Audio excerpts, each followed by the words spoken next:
The result of the torture test was 750 rounds, no ejection problems. This is now the video where we're going to talk about all the findings from the first day at the range. Ed and I went to the range with the team and we had 2 firearms. And we actually had 3 firearms there.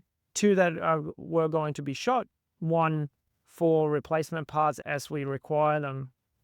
What we found as we started to shoot, 1 gun for the torture test, which was just rounds down range, and the other one for accuracy whenever the torture test gun had to cool down. In the beginning, we started with 50 rounds in the torture test gun, give it a cooldown, 50 rounds, give it a cooldown. We did that to about 250, then cleaned it, put it back together. Then we decided that 50 rounds, we're not going to make it today. So we started shooting 100, 120, 130 rounds relatively quickly, and then let it cool down while we go back to the accuracy test. Now, on the torture test, everything went well. There was no feeding problems or ejection problems whatsoever. We worked our way up to about 500 rounds or so. On the flip side, the accuracy test at the time, we started with what we considered the non-premium ammunition first. So we expected groups from more MOA down. What, however, happened was we had larger groups, which was to be expected because of the quality of the ammunition or the tolerances within the ammunition. We've seen the same thing happening with the Eureka. However, sometimes we would see large groups like 4 MOA and then half an MOA, and then 4 MOA, and then smaller groups again with the same ammunition. Then as we changed ammunition, very, very similar. So at some point we also saw, which was really intriguing, perfect lines straight, and sometimes almost perfect lines horizontal. I started to have the feel that something wasn't quite right. As we went into the premium ammunition, where we expected smaller and smaller groups, we saw inconsistency and not the small groups that we expected to see. I particularly was pretty concerned at that point and going, oh, crap. As we then got with the torture test of 500 rounds and we took her apart for our clean, I noticed that the main bolt that holds the barrel in the receiver was loose. There's a screw, a tensioning screw, and that has rattled loose. We then checked the accuracy gun, and the accuracy gun had the same problem. That made me a little bit more comfortable on one end, because obviously if that screw isn't tied, then yeah, you're going to start getting accuracy problems. At the same time, the question then came, well, if that happened to these 2 guns, it'll happen very likely to all the guns. What do we need to do about it? At the time, we asked Selig what the torque settings should have been, and they said 3 Newton meters. I personally, straight off the bat, thought, that's probably not enough. 3 Newton meters, which is about 26, 28 inch-pound, wasn't gonna cut it, I thought. I'd personally tighten things a bit more. But anyway, so we tightened it to the torque setting. We kept on shooting. After another 100 rounds, we found the same issue. So 3 Newton meters wasn't gonna cut it. So we bumped it up to 8 Newton meters, which is about, it was a little bit more than 70 inch-pound. So we kept shooting. But what we found was when I grabbed it, that the Picatinny rail has actually come loose. You can move the Picatinny rail perfectly sideways or up and down, which totally explains the strings. We tightened those down and we continued shooting. The groups straight away came down massively and more consistently. So if you were to shoot with the same ammo, it was 0.9 MOA. With that group, it was 1 MOA with the next group. So suddenly the groups were smaller in size, we didn't get the strings, and we got more consistency from each group, and we didn't have flyers than we had before. I believe that we resolved the issue. However, at that point, we basically spent all our ammunition or a whole bunch of brands, so we have to go and purchase more. Now we're going to redo it. We now know how to fix those things. I'll walk you through all the changes we've made. I'm also going to walk you through how other things that we've identified that we need to keep an eye on as we now progress. The result of the torture test was 750 rounds, no ejection problems. We had 1 single case just shy of or just above 700 rounds that didn't eject at the time. And with the accuracy test, we got to redo the accuracy test after now we've made the changes to the guns. We are making all the changes to all the guns that we've received in-house, and we've already informed Selig to make the changes to any further production. And we're not going to send these guns out to customers until they are 100% and until we're satisfied with the product. Because, yeah, we want to make sure that you guys get a product that's absolutely epic. Hence, we're doing all of this. And as you guys know, I want to show you behind the scenes what's going on, what we're dealing with, so that you hopefully appreciate once it comes to you all the effort that's gone in, all the testing that's gone in, that you know that when you get it, it's a product that you can trust, and yeah, you're going to love it. I'll walk you through now the change that we've made and the problems that we found. We got the barrel with the gas system and the bolt carrier, including the bolt and the receiver. So the receiver just slides just in like this. And then this bolt is the bolt that we were talking about that comes loose, or specifically this screw. So the bolt goes in here and you have to make sure it's indexed correctly and sits flush. Now, this screw here is a normal right-hand screw. However, what we found is that this screw came loose, even though we torqued it with about 70 to 80 inch-pound. Now, we believe that's due to two reasons. Number one, you got the chamber heating up the receiver. That's screw and bolt is steel. The receiver is made out of alloy. With different materials that heat up at different times, that can have loosened the screw. In addition to that, because you have the gas system operating here and slamming back and forward into the back of the receiver and obviously here back into the gas system, we believe that that gave it that spin, which then unscrewed the screw. Now, we've talked to Selig. Selig ran some tests.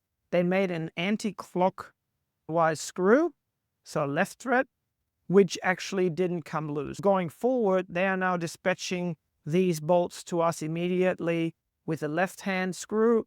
So we'll be replacing these bolts and the screws. We'll also try to laser an arrow onto the screw to ensure that it's really obvious not to try to undo it with a left-hand turn. We'll also put notifications into the packaging advising you that will be a left-hand screw. So that's important to understand.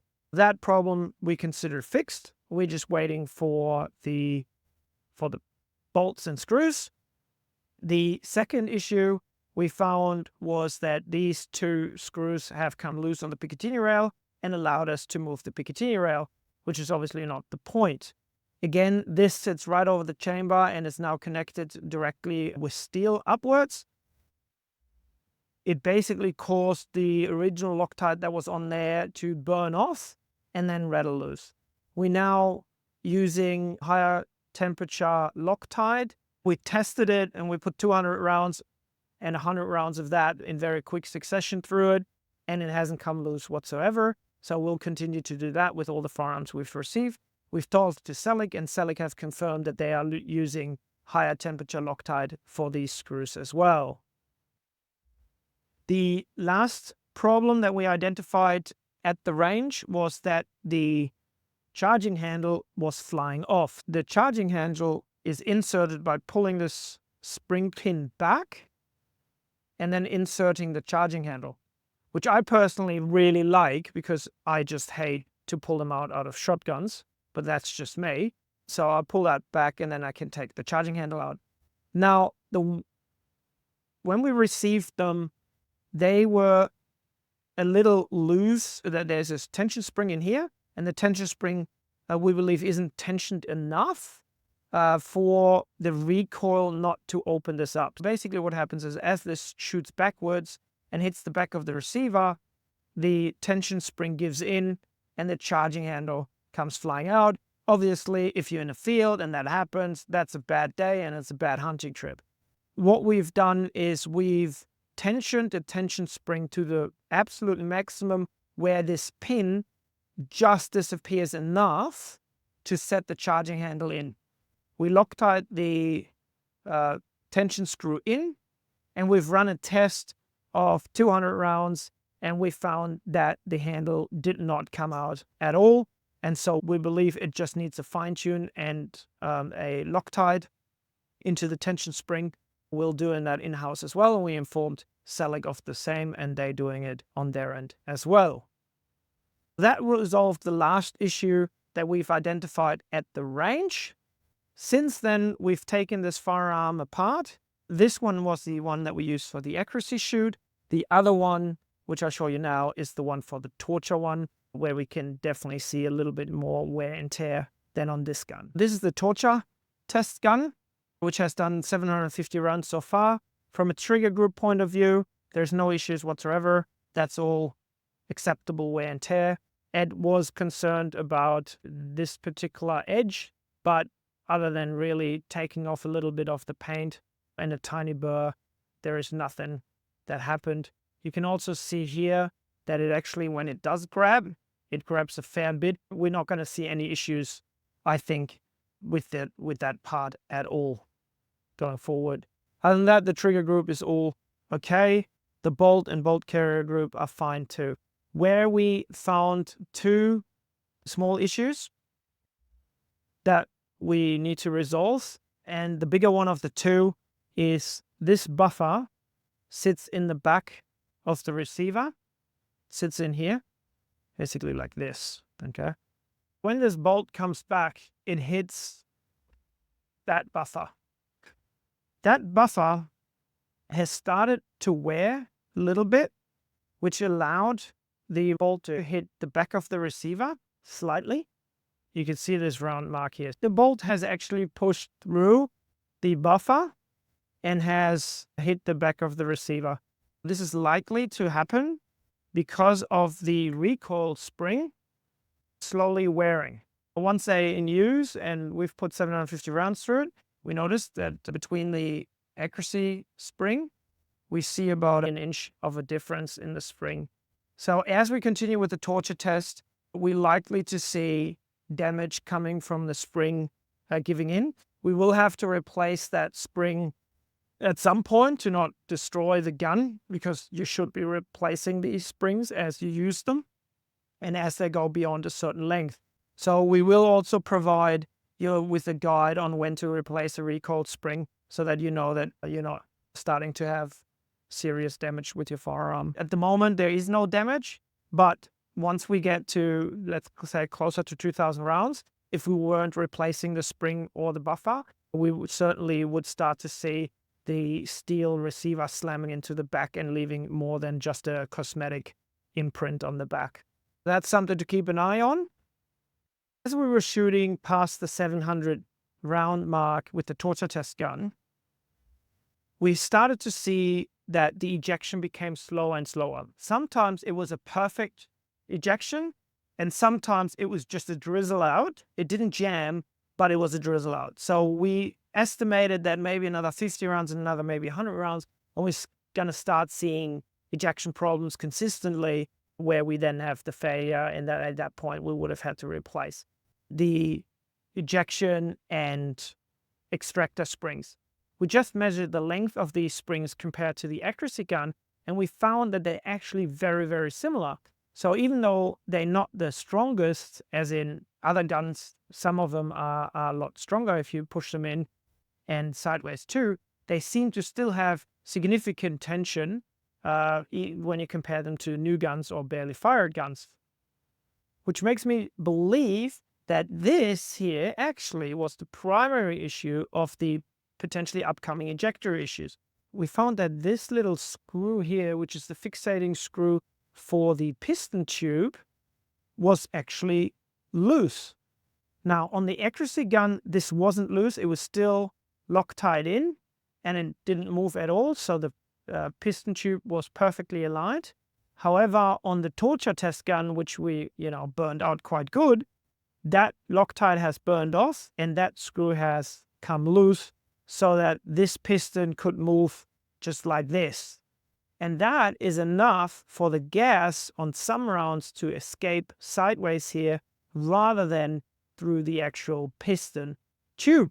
which means the bolt doesn't shoot back fast enough to get a proper ejection. Once this is now be screwed in and we take it back to the range, we should see, fingers crossed, similar and consistent ejection and extractions of the rounds. I'm still on my bet with 1500 rounds. I don't think we're going to get there. I think the recoil spring is the first spring to go that we need to replace. Surprisingly, I believe that the eject and the extraction spring would be the first to go, but by the looks of it, it might just be the recoil spring. So stay tuned. The next video is coming. We're going on the range in a couple days, and then I should have the next video out shortly. In the meantime, the display stocks will go out to all the dealers. The only thing that we need to fix up after the fact are the bolts, because they won't be coming in time, but your shipments will be held until the bolts are here, which hopefully will be in the next couple weeks. I don't have a set date yet when they arrive, but as soon as I have it, I'll announce it, and then we will resolve that. In the meantime, the production of the next batch has already commenced, and obviously they will integrate all the feedback that we are providing. I hope you enjoyed it. I'll see you guys next time, and please leave a comment. I always appreciate it.